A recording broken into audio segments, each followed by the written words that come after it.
Hello, readers of Every Word, and welcome to Every Word 365. I'm your host, Christina Munoz Madsen. Today we're reading Job 4 through 7. Jumping to conclusions is not nearly as good as an exercise as digging for the facts. The Bible tells us to be quick to listen, slow to speak, and slow to get angry. That's in James 1:19. Take a counseling lesson from the book of Job. What situation today requires you to act as a referee? Spend adequate time looking at all the issues first.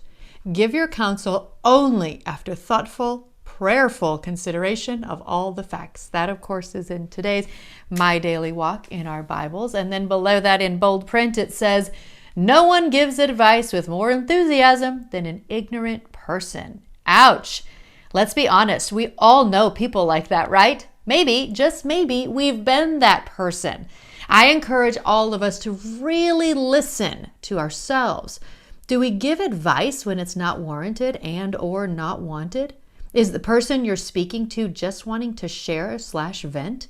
Are you actually qualified to give good advice? As you'll see with Job, we don't always get good advice from our friends and loved ones, which is why God's word should always be our ultimate advisor. Here's some advice on how to be quick to listen and slow to speak from Got Questions. Most of us are not naturally quick to listen, but we can train ourselves to be better listeners.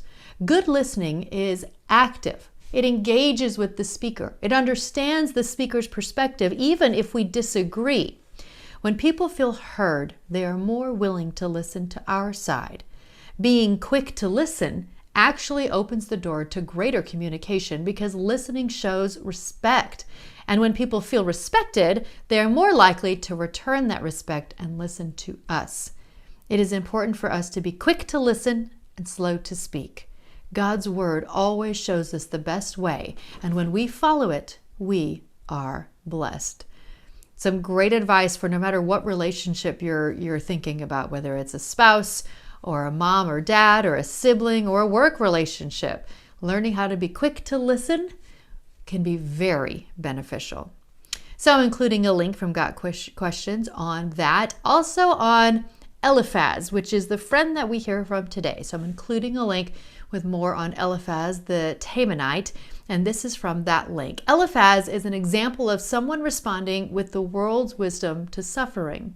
It made sense to Eliphaz that suffering was the consequence of sin, and that if a person suffered, he was being punished by God. However, Eliphaz was wrong. Job's life is a clear example of how sometimes the innocent suffer. God can use suffering as part of His divine plan to strengthen a believer's life and to change the lives of others for His glory. Take a look at this Bible study. I never may have given my life to Christ if I hadn't gone through the suffering of losing my own dad. And as awful as that was, I can now look back and look at the good and look at the glory that has come from that suffering. I hope that makes sense. Tomorrow is Job 8 through 10. Happy reading.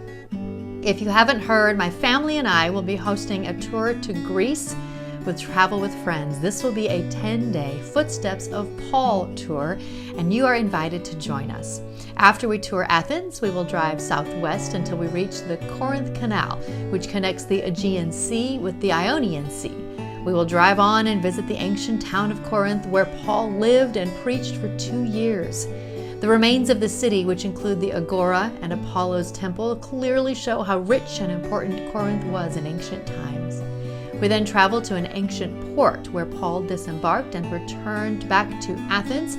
If you'd like to travel to Greece with us in 2025, just send me a message. My email is in the podcast description, or you can comment on this post and I'll get you added to our VIP list.